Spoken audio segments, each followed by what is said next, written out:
என் மக்களே, இது ரொம்ப முக்கியமான இம்பார்ட்டண்டான ஒரு முருகன் கோயில் பார்த்துக்கோங்க. அது அட்ரஸ் கூட இதில் தான் எழுதி போட்டிருக்காங்க, திருக்குறங்குடியில். கவர்மெண்ட் ஆத்தரைசேஷனோட தான் வாங்கியிருக்கு. தமிழ்நாடு அரசு துறை இந்து நிலைய சமயத்துறைக்கு பாத்தியப்பட்டதுன்னு தான் போட்டிருக்கு. அருள்மிகு சுப்பிரமணிய சுவாமி கோயில் வள்ளியூர். ரொம்ப ரம்மியமாக இருக்குது, அமைதியாக காம்பேக்டாக இருக்குது. பக்கத்தில் சஷ்டி விநாயகர் இருக்கிறார். அடியேன் இது திருக்குறங்குடியிலேருந்து ஒரு வள்ளியூர், ஆக்சுவலாக பஸ் ஸ்டாண்ட்லேருந்து ஒரு திருச்செந்தூர் ரோட்டில் வந்தீங்கன்னா இந்த முருக பக்தர் பேரவை வள்ளியூர் திருவாசக முற்றுதல் வளமான வாழ்வு பெற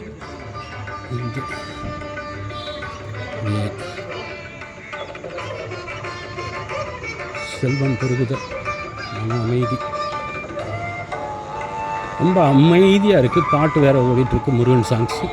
அற்புதமான கோயில் மக்களே. யார் திருக்குறங்குடி வந்தாலும் திவ்ய தேசம் இல்லை அப்படின்னு நினச்சிட்டு முருகப்பெருமானை சேவிக்காமல் இருந்துடாங்க. முருகனை வந்து செய்வீங்க. ரொம்ப ரம்மியமாக இருக்குது. அந்த ஆதி காலத்தில் கட்டப்பட்ட கோயில் தான். உள்ளே எடுக்க விடுவாங்களா என்னன்னு தெரியல, பார்க்குறேன். அழகான மலை மேலே ஒரு விக்கிரகம் இருக்குது. மலை மேலே கோபுரம். சுப்பிரமணிய சுவாமி திருக்கோயில்.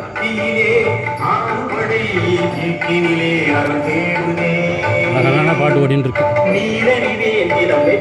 பெருமாளே முருகா, அப்பனே முருகா, காப்பாற்று, பிள்ளைகிட்ட இருந்து என்ன காப்பாற்று, செதைச்சி விட்டாங்க நீ.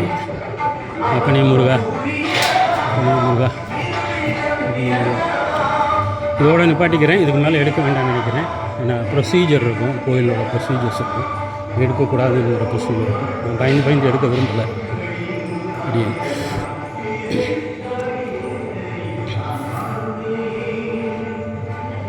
ரம்மியமாக இருக்குது கோயில். பா, சூப்பராக இருக்குது. பெருமான் முருகன் இன்னைக்கு நம்மளை செவிக்க வச்சுட்டாரே. நான் அவரை திருச்செந்தூரில் போய் செவிக்கணும்னு நினச்சேன். போடா நீ அங்கே போய் பெருமாள் சொல்லிட்டார், போடா நீ போய் அங்கே போய் அவரை சேவிச்சிட்டு வா, வள்ளியூர் போடா அப்படின்னு பற்றி விட்டார். அதுதான் ஆச்சரியமாக இருக்குது. இது வந்து கொடிமரம், அது பலிபீடம். அருமையான கோயிலுங்க, யாரும் மிஸ் பண்ணிடாதீங்க. பெருமாள் அழகு, அப்படி ஒரு அழகு கோயில். வள்ளியூர் திருப்புகள் அல்லில நேரு மினதுதானும் அல்லதாகிய உடல் மாயை கல்லினே ரவ்வழிதோறும் கையும். அவ்வளோதான். இதுக்கு மேலே எடுக்க வேண்டாம்னு நினைக்கிறேன்.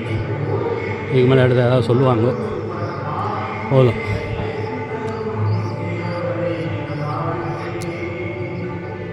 பிரமாதமாக இருக்குது கோயில்.